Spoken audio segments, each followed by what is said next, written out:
आपका स्टडी अड्डा प्रो में स्वागत है। ब्रिटिश राजस्व नीतियों का प्रभाव। आज के इस लेक्चर में हम समझेंगे कि ब्रिटिश सरकार की नीतियों ने भारतीय किसानों के जीवन को किस तरह प्रभावित किया और कैसे ये नीतियां उनके शोषण और फिर विद्रोह का कारण बनी। तो इस पूरी प्रक्रिया की शुरुआत कहाँ से हुई? हमारा पहला विषय है पारंपरिक अधिकारों का अंत। देखिए, सदियों से भारतीय किसान का अपनी जमीन के साथ एक पुश्तैनी, एक बहुत गहरा रिश्ता था। जमीन उनके लिए सिर्फ एक संपत्ति नहीं बल्कि उनकी पहचान का हिस्सा थी। लेकिन ब्रिटिश नीतियों के आने से ये सब कुछ बदल गया। चलिए देखते हैं कैसे। इस स्लाइड में जो पहला और सबसे महत्वपूर्ण बदलाव बताया गया है वो है किसानों के पारंपरिक अधिकारों का अंत। पहले क्या होता था? जमीन पर किसानों का स्वामित्व और सामुदायिक अधिकार हुआ करता था, जिसे अब समाप्त कर दिया गया।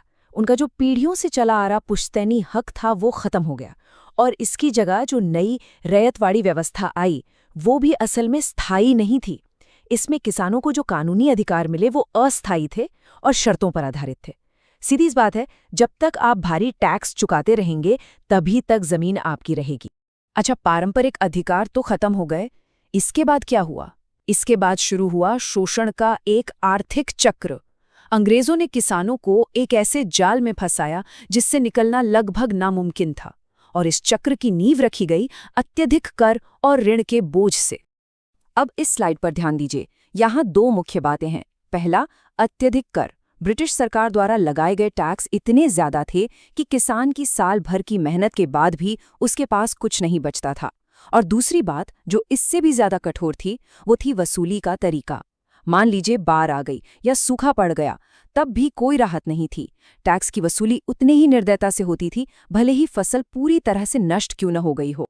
तो ये शोषण का चक्र काम कैसे करता था, इस फ्लो चार्ट से समझते हैं। सबसे पहला स्टेप था सरकार का भारी राजस्व दबाव। अब इस दबाव की वजह से किसानों को डर लगता था कि कहीं उनकी जमीन न छिन जाए, और इसी डर का फायदा किसने उठाया? साहूकारों ने, जिन्हें हम महाजन या मनी लेंडर्स भी कहते हैं। यहीं से किसान एक ऋण के जाल में फंसता चला गया। वो महाजनों से कर्ज लेता था और फिर उनके ब्याज और अत्याचार के चक्र में ऐसा उलझता था कि कर्ज पीढ़ियों तक चलता रहता था। इन आर्थिक दबावों का असर सिर्फ किसानों की माली हालत पर ही नहीं पड़ा, इसका एक और गहरा प्रभाव हुआ भूमि और कृषि के प्रति सोच में बदलाव। जो जमीन किसान के लिए माता समान थी, पूजनीय थी, अब वो बाजार में बिकने वाली एक वस्तु या कमोडिटी बन गई। ये जो भूमि का वस्तुकरण है, इसका मतलब क्या है?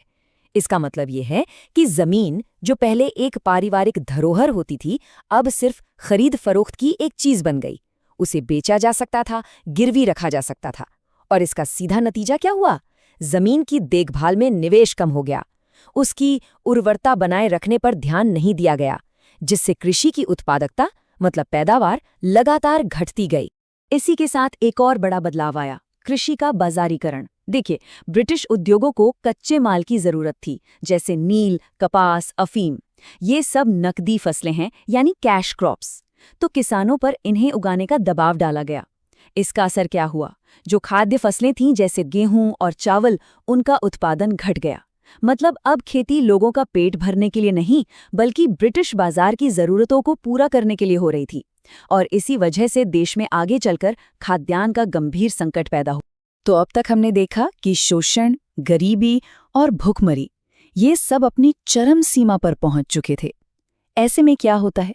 किसानों के अंदर जो असंतोष दबा हुआ था वो अब विद्रोह की आग में बदलने लगा। ये कहानी का वो निर्णायक मोड़ था जहां किसानों ने हालात के खिलाफ आवाज उठाने का फैसला किया। यहाँ देखिए, दो वजह बताई गई हैं जिन्होंने इस असंतोष को और भड़काया।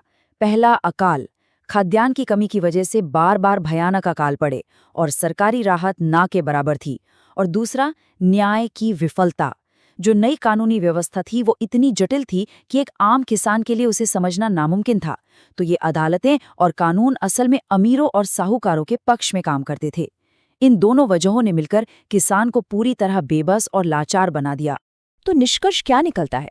यही कि लगातार शोषण, भूखमरी और अन्याय, इन सब ने मिलकर किसानों के मन में एक गहरा असंतोष पैदा कर दिया, और इसी असंतोष के कारण किसान संगठित होने लगे और देश के अलग अलग हिस्सों में हमें किसान विद्रोह देखने को मिले, कुछ सशस्त्र और कुछ अहिंसक।